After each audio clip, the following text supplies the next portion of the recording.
I spoke at an education summit for Microsoft. This is when Steve Ballmer was CEO.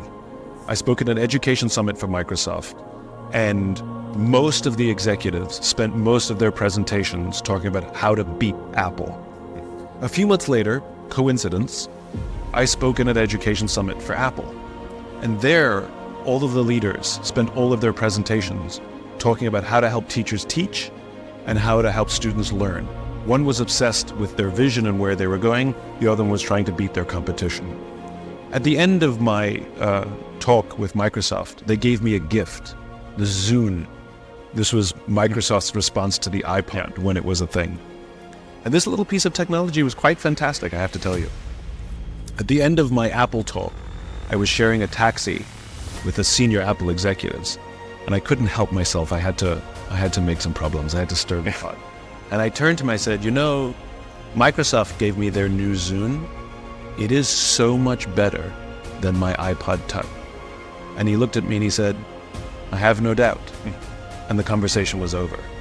Because he understood that sometimes you're ahead and sometimes you're behind. There's no such thing as winning. And where Microsoft was obsessed with beating Apple, Apple was obsessed with outdoing itself. And a few years later, they introduced the iPhone, rendering both the Zune and the iPod completely obsolete. That's a perfect example of infinite-minded thinking, where you actually are not trying to beat the competition. You actually spend every moment trying to outdo yourself. And it's the source of innovation, inspiration, and so many other things. You don't have competitors in your industry that you need to beat, right? It's a false narrative. This is the magical thing about business. It's an infinite game, and multiple companies selling about the same product, about the same price, about the same quality can both be wildly successful at the same time. And to view the other players in your category, to view the other players in your industry as worthy rivals, that some of them do one or many things better than you, and you can learn from them. But the only true competitor is yourself. How do you do better than yourselves? How do you make your leaders better this year than they were last year? How do you make your customer service better this year than they were last year? How do you make your innovation and your online tools better this year than they were last year? And learn from everybody else, but compete against yourself first. And this is the single best long-term strategy that you can ever deploy. And you will find yourself way more innovative because you're not trying to me too or catch up with whatever everybody else is doing. You're thinking for yourselves. And I'll give you one example to drive home the point, which is Microsoft versus Apple. Steve Ballmer, when he was the CEO of Microsoft, was hell-bent on beating Apple and their iPod. And he was going to come up with his own product, and he was going to outperform and beat Apple. Literally, he talked about it obsessively, right? Except Apple was ignoring Microsoft, and they were trying to compete against themselves. So at some point, it's true. Microsoft's product, Microsoft's MP3 player, the Zune, actually did get better than the iPod. Except about a year or two later, Apple introduced the iPhone that rendered both the iPod and the Zune at completely obsolete. Microsoft was competing against Apple. Apple was competing against itself. Apple was the innovative company. I like to think that our job as leaders is not to motivate people, but to inspire them. I believe in hiring motivated people and then giving them something to work towards. We can motivate people all kinds of ways with carrots and sticks, incentives or disincentives. But inspiration is something different. It's the pursuit of something larger than ourselves, feeling like we're a community, feeling like we're doing something together. And you can see this. The most successful organizations, we look to our colleagues and our co-workers and we trust each other. We feel like we have to do this together, compared to an organization where there's poor leadership and it's only external motivations like money or bonuses, and everybody sort of is in it for themselves. They may like each other, but they're not incentivized or desired to help each other. So that is the job of leadership. Leadership is responsible for inspiring the people. So there's multiple things. Number one, vision. Where are you going? It's like trying to get people to get into a car with you, but not telling them where we're going. You're more likely to get them to get in the car if you tell them where you're going. Vision is where we want to take the organization in terms other than success or customer service, anything like that. But literally, how do we imagine a world that doesn't exist? This is what vision is. That's why we call it vision. We can see it in our imaginations. Another part of it is the ability to communicate. Believe it or not, communication is a huge part of good leadership. We're social animals. The way we express love or friendship is with words. And so too, good leaders find words that capture their vision, but also make people feel seen and heard. And then that's the third thing, empathy. People are human beings. We all want to be seen, heard, understood. We all want to feel like we're part of something bigger than ourselves. We want to be seen as human beings. We have ambitions and egos, and our good leaders, they know all of that and they consider that. Human beings are emotionally driven animals.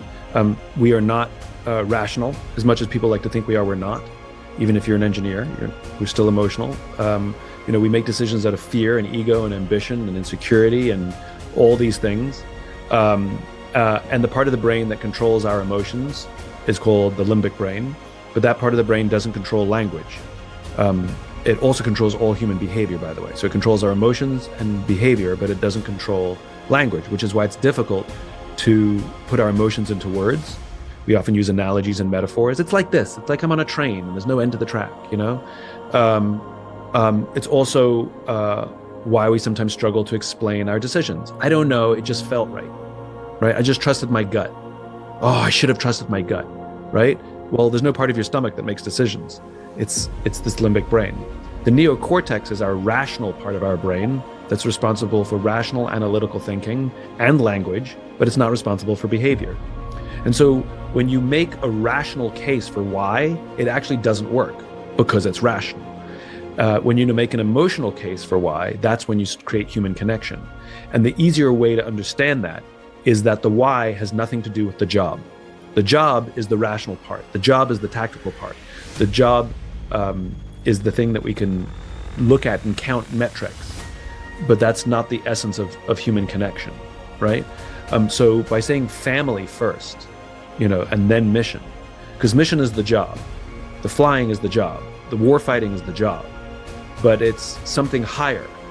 It's the deep bond that is what creates where the why exists. So you're 100% right. And it can be ideological, and it can be family, it can be human, it can be anything, but it has to live on a level higher than the job. And I see this mistake done a lot of times by a lot of leaders, which is they attempt to explain the why with a rational explanation or just a re-articulation of the job. So our why is to build the best quality product at the highest quality value. Like, nope, that's not it. Our why is to fly planes better than, nope, that's not it, right? The why is take care of the person to the left of you and to the right of you. And if we do that, we'll fly planes better than anybody else. I mean, it's that kind of thing. And people who resonate with that cause will find themselves drawn to that organization. One common trend about this young generation is they're very uncomfortable with discomfort. And when something gets uncomfortable, they would rather quit or leave than manage discomfort. And we see this manifest in very strange ways. In the private sector, for example, multiple stories of young people who are so uncomfortable with the idea of having a confrontation with their boss. When I say confrontation, I mean like asking for a raise. Like they're so uncomfortable with the thought of asking for a raise or the fear of being declined for that raise that they quit. They quit their job instead of asking for the raise that they think they deserve. And usually in spectacular fashion with an email that says, you don't value me because I want more money. And so I think teaching young people how to be uncomfortable is a big part of it. And the question is, well, how do you do that? And that goes to part two, which is you can much more easily manage discomfort when you feel like you have somebody to the left of you and to the right of you who cares about you. And that's another challenge for young generations, which is they seem, for various reasons, which we can or don't have to get into, but they seem to struggle with forming deep, meaningful relationships. The phone is a big part of it, and the addictive qualities of social media are a big part of it. I think to contextualize what they're going to get, as opposed to them just going through it and then us playing defense, for us to prepare them that this will be uncomfortable, this will be difficult, but here's what you're going to get. By helping them understand the context and helping them understand that the relationships they build and how they learn to rely on each other to manage the discomfort not only makes them a more independent group as a group, but it'll be a skill set that will leave them with a huge advantage for the rest of their lives. And so I think it's really about empathy and understanding the characteristics of each generation. Again, not in terms of good or bad or right or wrong, in terms of different and understanding when those things are advantages and disadvantages. The easiest way for any leader to explain why they do what they do, and you can all do this. This is the easiest way to explain your drive and your why and how you can create love and inspiration around you and build a following. Think of something that has happened to you or that you've done in your career that you absolutely loved being a part of. I mean, loved.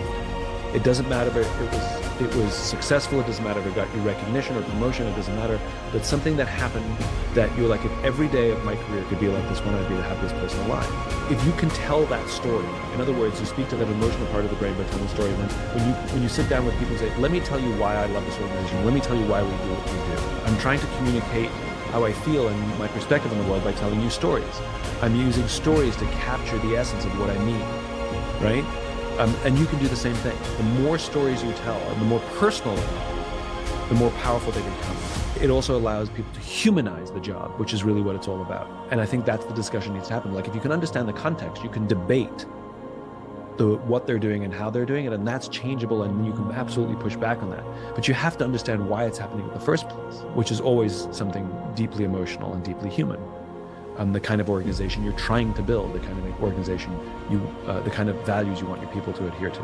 So the easiest way to do it is to tell your own stories, and you know you have a good story when you start with, let me tell you what I love about this organization. Let me tell you a story that captures what I love about what we're doing and why we're here.